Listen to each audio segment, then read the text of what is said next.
presented by DeSoto and the DeSoto Plymouth Dealers of America. The most exciting car today is now delighting the far highway. It's the lovely, it's the Navig, it's DeSoto.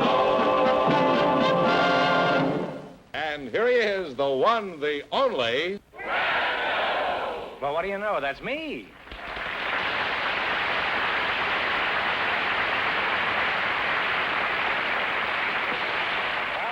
Again with $2,500 for one of our couples.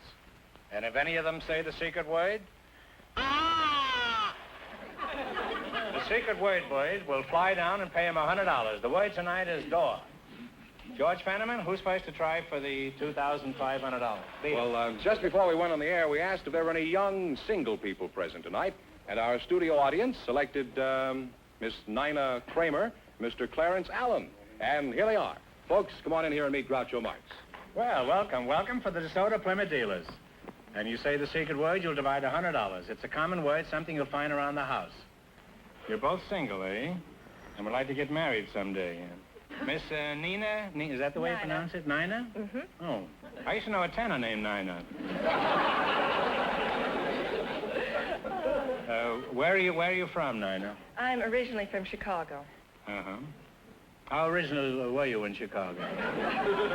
19 years ago. 19 years ago? Then you've been here about 2 years, is that right? No, I've been here about 10 years. Oh, you're not 29, are you? Now you've got me confused. No, I'm 19. You left Chicago 19 years ago and you're 19 years old? No, I was 19 How did you come out, by bassinet? Would you mind repeating that whole thing again? How old are you? I'm 19. 19? Yes. How long since you left Chicago? Oh, about 10 years. Oh, I see. That would make you 14 years old. You can leave it at that. Okay, leave it. And what's your hometown, sonny boy? Clarence? I'm from Claremont, California. Claremont? Claremont. I thought that was in Oklahoma. Not the one in California. Probably not. And I guess the one in Oklahoma is not the same one that's in California. That's where Will Rogers comes from, you know. Oh, he does? Claremont, huh? See, now you've learned something tonight. That'll cost you $3. What is your age, Clarence? I'm 25. What kind of work do you do, Clarence? I'm a geologist. Don't change the subject. I asked you what kind of work. Well, geologists are really doing a wonderful work these days. Now, what do they do? Oh, we study rocks, hunt for minerals, hunt for oil, hunt for anything valuable in the Earth's surface. You actually look for rocks, is that it? That's right. Just wanted to be sure. In this program, we never take anything for granted, you know.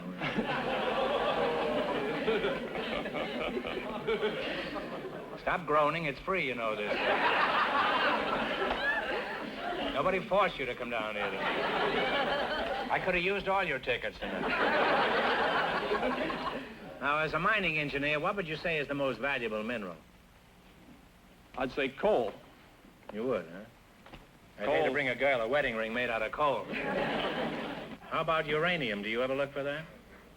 Oh, yes, we look for uranium, although it's scarce enough around here, so normally it's only when we're looking for some other mineral as well. You mean if you want to find uranium, you have to look for something else?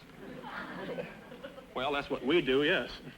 That's kind of ridiculous. Why don't you start out looking for uranium? And then maybe you'd find coal.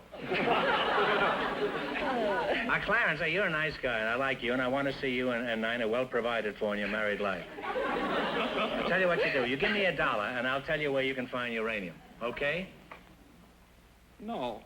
I know where I can find uranium myself. Oh, you do, huh? I do, too, in the dictionary, and that's an old gag. What sort of work do you do? I'm a librarian. A librarian? Really? Is that so? I didn't realize librarians came this young. Oh, well, there are lots of young girls in libraries. Aren't you unusual? What's that? There are lots of young girls in libraries. Oh, is that so? I guess I'll have to start reading again. I used to belong to the Crook of the Month. Is that... Now, what library do you work for? The Beverly Hills Public Library. Really? I live in Beverly Hills. I don't think I've been there. Where is it located? Well, it's in the city hall, right next to the police station. Oh, I've been there, all right. On the other hand, maybe it was the library. As I recall it, they booked me at the time. Now, let's see how well you work together as a team. Now, in just 1 minute, you're going to play You Bet Your Life for a chance at $2,500. But first, there's something I want you to pay close attention to. It'll prove invaluable in your marriage. You selected animals and nursery rhymes. Here's your first question. How much will you bet? 18. 18. Sounds good. 18. All right. What kind of a pet did old Mother Hubbard have? A dog. A dog is correct. Well, you're on your way. You have $38. Remember, you're going for $2,500 tonight. Now, how much of the 38 are you going to bet on this one? 36. 36. What ran after the farmer's wife? 3 blind mice. 3 blind mice. That's right. I should say you are doing mighty well. You have $74. $74. Here's your third question. How much you going to go for? 70? 73. 73. What did Bo Peep tend? Sheep. Sheep is right. Sheep at half the price. Sheep at half the price. I guess there's nothing there. You have $147. Here's your last chance to beat the other couples. How much you going to bet? 147. How does that All sound? right. How much have they got? 147 is betting the whole thing, huh? Okay, whole thing. Okay. What did Tom the Piper's son swipe? Pig. The pig is right. And you two wind up with a grand total of $294.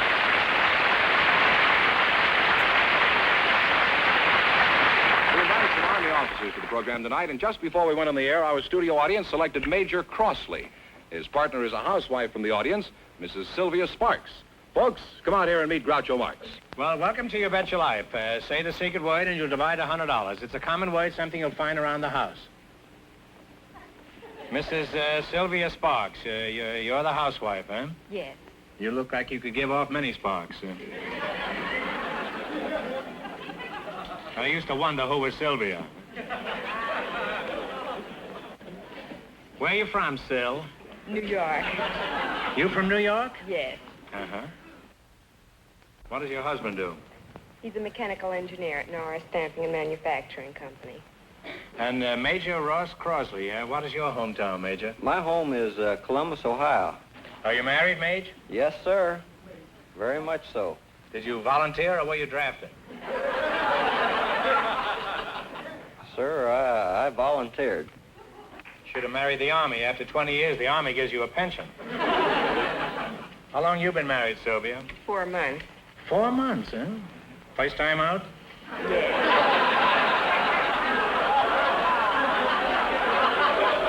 That's what they say at the racetrack. It's good enough for me, huh? You've been married 4 months, huh? Now, how long you been married, Major? I notice you have some decorations on. Is that from the marriage? No, I've been married... Distinguished service at home in the kitchen? No. Groucho, I've been married for 13 years. Now, which branch of the service are you in? I'm in the Quartermaster Corps. Now, what do you do as a quartermaster? Well, we supervise the procurement of perishable foods for the armed forces. Well, like what, for example? Well, what kind like of supplies do you purchase? meats and dairy products and fresh fruits and vegetables, eggs, butter.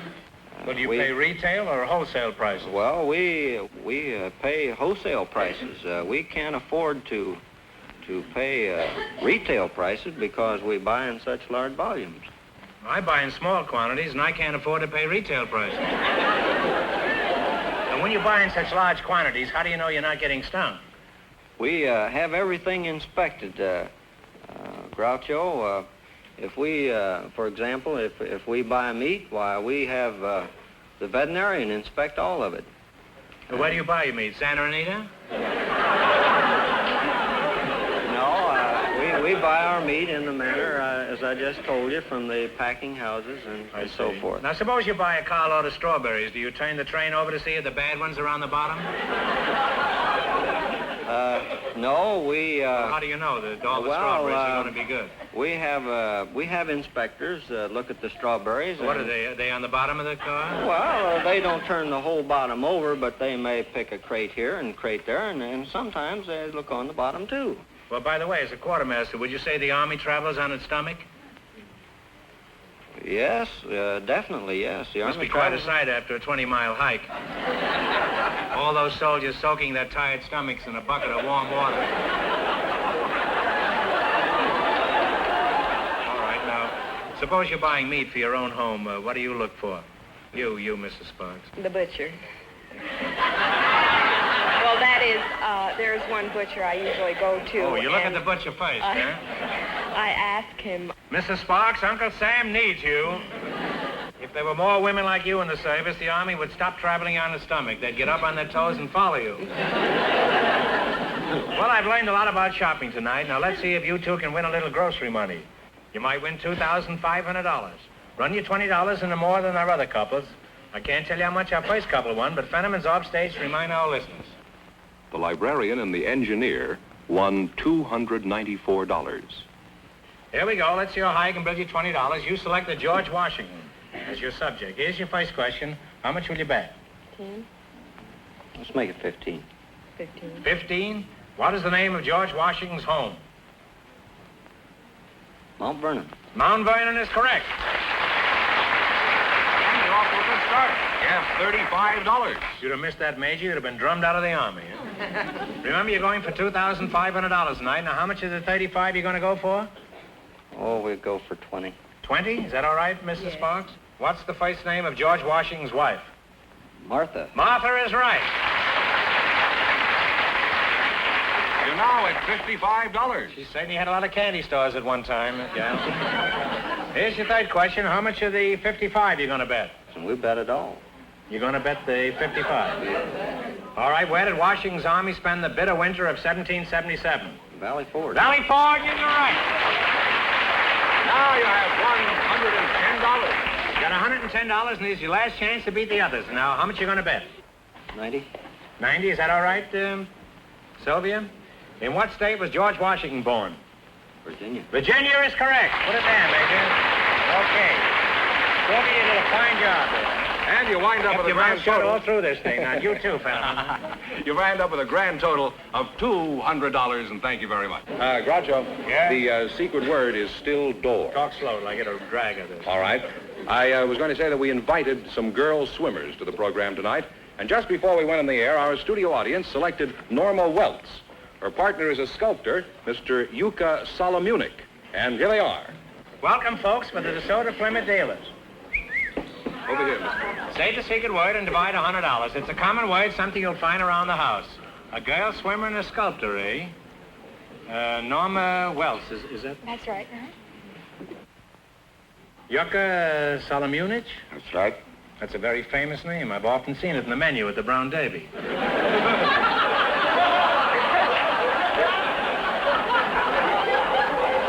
You're some kind of an hors d'oeuvre, aren't you? No, I'm a sculptor. A sculptor, huh? That's quite a jump from hors d'oeuvres. Huh? How did you ever get a name like Yuka Solomunik? Just like you did. My parents give it to me. As far as I know, your parents didn't even know me. Now, what does your name mean in the Brown Derby? I mean, It means salt of Munich. it means what? Salt of Munich. Salt of Munich? That's right. Oh. Now, where are you from, Mr. Solomunik? I was born in Yugoslavia. Why did you come to California? My doctor advised me to get rid of my sinus trouble I have. And did you get rid of your sinus? It gets worse than ever.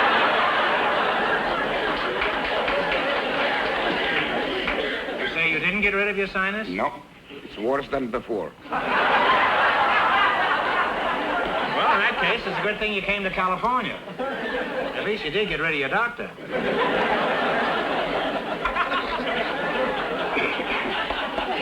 Could you sound off in Yugoslavian, Yuka? Sure. I speak it very well, you know. Go ahead, say something. Ti imaš veoma dobru glavu. Oh, you're a southern Yugoslavian. Okay, I give up. What did you say? You have very interesting head.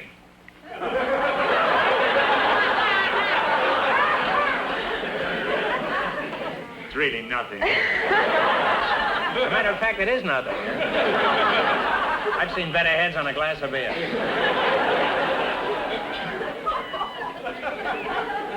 Are you married, Yuck? Yeah. I'll call you Yuck. We get familiar very swiftly on this show. You're married, Yuck? Yeah. How'd you meet your wife? Well, she used to come to my classes where I used to lecture in the sculpturing, on sculpturing. Oh, you were a lecturer? Lecturing. Oh, a lecturer. Teaching. Oh, I don't hear very well. I don't either. And how did you meet her? She was sitting in the audience? And Yes, she I was was teaching. spellbound at your lecture? She was not spellbound, but she was attracted to me, you see, and I had fallen in love with her nose. You fell in love with her nose? That's right. Did she have it with her? Yeah. Particularly her left nostril. You fell in love with her left nostril, huh? What was the matter with the right one? And what happened? You walked up to her after the lecture? Yeah. And what did you say to her? I told her I like your nose. No, this isn't your wife. You're a little... Now, Norma, that's a very pretty name, Norman. You're a very pretty girl. Huh? Thank you. Have you always been this pretty? Well, I guess so. You're a swimmer. Huh? Do you swim for a living? No, I'm a low freshman at SC. What kind of course are you taking there? 3 points to the starboard? No, elementary education. Oh. How old are you? 18. 18, huh? Are you being rushed by any of the fraternities at school? No, you mean sororities. Fraternities don't rush women. Things have certainly changed since I went to school. We used to rush anything. Mr. Solomunic, haven't you got a nickname? What'll I call you? You don't want me to call you Yuck, huh? Call me Yuck or George. I'll call you Yuck. I like it better. Let's talk about sculpturing. How did you acquire this skill? Well, first I was born. Well, Then that's reasonable to believe. Then I went to a famous academy to study. And then? And then I became a sculptor. Well, how did you decide to become a sculptor? I kind of like it, appealed to my sense. I study technical thing about sculpture, history of art, and anatomy. Well, I've studied anatomy, but I doubt if I could ever be a sculptor. However, I'm told I'm a pretty good chiseler. Now, do you think that Norma here would make a good statue? I think she would. Are you looking at her nostril, or are you just... Well, I'm looking at her interesting head. She has a very fine proportion head. Very beautiful nose. Steady there, Yuck. Now, when you see a beautiful woman, what's the first thing an artist like yourself looks for? What a ridiculous question. I look at her eyes. I'm surprised they don't throw me out of here. Pardon me, I didn't hear what you said. I say I look at her eyes. You look at the eyes first? Yes. Well, I can see I'd be a total loss as a sculptor. Now, Norma, close your eyes. Now, Yuck, you tell me the color of Norma's eyes. I don't know. I thought you just told me you always looked at a woman's eyes. Yeah, but I look at her eyes, at the depth of her soul, of her emotion, of her beauty, inner beauty. You see what I mean? I know. Beauty is only skin deep, huh? And that's good enough for me. Norma, you can open your eyes now. I put my mask back on. Now, Yuck, look into Norma's eyes and tell me, what does she look like inside? I think she has a very beautiful soul, no? Very fine expression, very depth. She's a good person. I can see it. You keep looking on the inside, I'll keep looking on the outside. Now, Yuck, have you done any well-known people in bronze or stone? Yes. I did one of the President Roosevelt before he died. President Roosevelt? Well, you Yes. must be very good, huh? I suppose. I'll have more respect for you now. You did Roosevelt? Yes. And how was he? Was he quiet when It was very interesting. You see, during this work, he asked me, he says, what do you want me to do? I told him to keep his mouth closed, you see. And Are you a Republican? The next day, the newspaper misinterpreted my story, and I told him to keep his mouth shut. Of course, I didn't. I just told him to keep his mouth closed because, you know, when you work, you have to keep your mouth closed, you know. I want to tell you that we're honored to have you here. I had no idea that you were such a talented sculptor. Thank you. I thought you were one of those cheap guys that stood on Atlantic City on the beach or something. Now, Norma, what is your specialty as a swimmer? Backstroke. The backstroke? Could you give us an example of the backstroke? Right here. Well, yeah, why not? I haven't got any water. Wait a minute.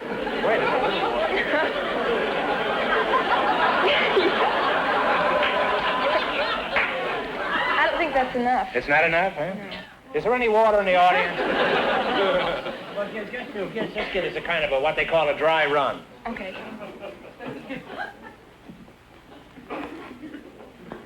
Like that. It's easy. To swim. And that's all you do? That's all you do, and kick your feet. Don't you do? Huh? Kick your feet. Well, do it and kick your feet at the same time. Well, thanks to you two, I know all about swimming and sculpting, and if I ever decide to have my statue carved, I'll go jump in the lake. Well, let's see how well you make out in the quiz. You run your $20 and the more than our other couples, and you'll get a chance at the $2,500 question. Now, I can't tell you how much our other couples won, but George Spenneman is off stage to remind our listeners. The librarian and the engineer are still ahead with $294. Here we go. Let's see how high I can build you $20. You selected international landmarks. Here's your first question. How much of the 20 are you going to risk? $15, yeah. 15? In what country do you find the pyramids? In Egypt. Egypt is right. And you're off to a good start. You have $35. You got $35. Remember, you're going for $2,500 tonight. Now, how much of the 35 are you going to bet on this? 30. Okay. 30. In what country do you find the Louvre? L-O-U-V-R-E. Louvre in France. In France is right. Now you have $65. $65. How much you going to bet this time? We bet 60. Okay. 60. Yuck is a real chiseler, isn't it? In what country do you find the Leaning Tower? In Pisa, Italy. In Italy is right. Now you've climbed to $125. $125 is your last chance to beat the other couples. How much you going to go for? 120. 125 is that. Yeah, let's put the whole business. Don't kiss her, Yuck. Just talk it over. Okay. 125 is that. Let's put 125, yeah. Okay. In what country do you find the Acropolis? In Greece. In Greece is right. And you wind up with a grand total of $250. And that means the librarian and the geologist with $294 get the chance at the DeSoto Plymouth $2,500 question.